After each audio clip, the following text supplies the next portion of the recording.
Tunaongea kwa manufaa ya kuokoa nchi, kwa manufaa ya kuiponya nchi au kuliponya taifa letu la Tanzania. Naomba niweke wazi kwanza kuhusu mimi na familia yangu. Tumesikia viongozi wetu wa nchi wakizidi kupaza sauti na kutumia vyombo vya habari, kutumia wasanii, watu maarufu, wachungaji, mitume na manabii kuhamasisha Watanzania kwenda kupiga kura Oktoba 29. Ni sawa. Lakini mimi kama mimi ninaomba nije mbele yako.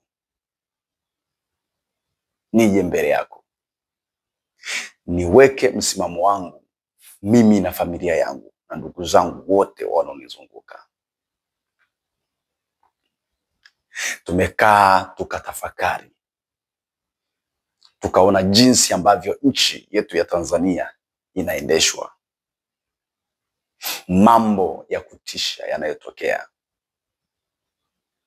Tukaona hatuwezi kushiriki uchaguzi wa mwaka 2025 mwezi wa 10 tarehe 29. Hatutaweza.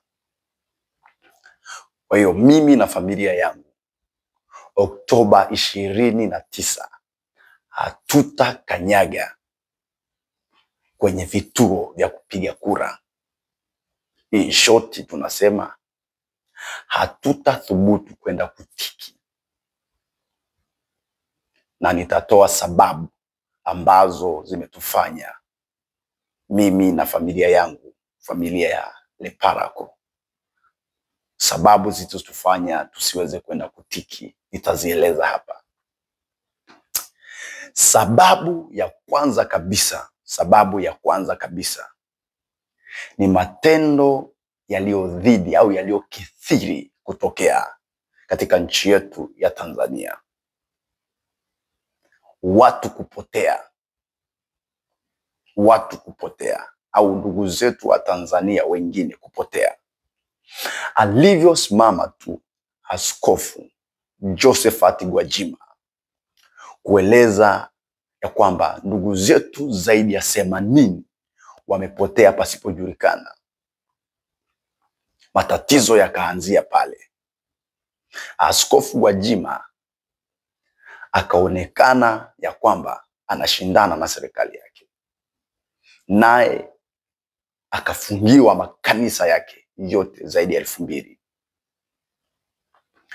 Na kuanzia hapo, hilo ni tendo namba 2 ambalo limetufanya sisi familia ya Leparako tusithubutu kabisa kwenda kwenye uchaguzi kwa sababu ya uonevu mkubwa uliofanyika, kufungiwa kwa makanisa ya Askofu Josephat Gwajima, wanyima watu haki au uhuru wao wa kumwabudu Mungu wao kwa sababu tu ya ishu za kisiasa. Jambo la pili.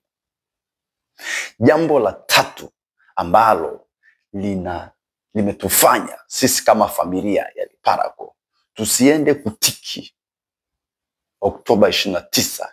Jambo la tatu ni watu kuuawa.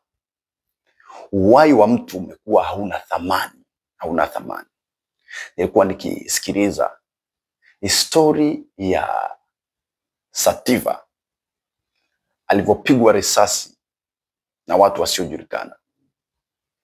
Lakini nimesikiliza kwenye mitandao story ya Ali Kibao ameshushwa kwenye basi na kwenda kuuawa.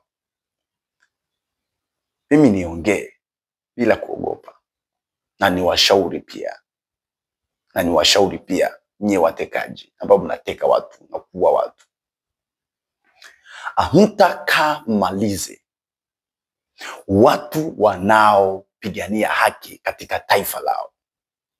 Jueni kwamba Mungu siku zote alipoumba wanadamu aliwaweka wapenda haki wazalendo, lakini pia aliwaweka waovu pia. So kama vile nyinyi waovu mlivyo wengi, lazima mjue kwamba pia wazalendo na wapenda haki nao ni wengi katikati ya nchi. Kwa hiyo hamtakaa muamalize kwa kuwaua, hamtakaa muamalize kwa kuwateka, hamtakaa malize kwa kuwapoteza, hamtakaa. Tumeona viongozi wa dini wengi wamekimbia nchi, lakini tunaona viongozi wa dini wengine ambao nao wamechanganya dini na siasa, kama vile serikali ilivyosema ya kwamba wako viongozi wa dini wanachanganya dini na siasa. Yuko mchungaji ameonekana kabisa amewaingiza viongozi wa CCM kwenye madhabahu ya Mungu na kuwaombea kura kwa waumini wake. Mbona serikali haikuchukua hatua kwa kiongozi huyo wa dini? So mimi na familia yangu ya Leparaco, kutokana na mambo haya yanayoendelea ya watu kutekwa, kupotea, kuuawa, watu kunyimwa haki zao za msingi, watu kulazimishwa, kunyamazishwa, kufungishwa mdomo, wasizungumze chochote, mimi nimeona na familia yangu na ndugu zangu hatutashiriki uchaguzi mkuu wa 2025 mwezi wa 10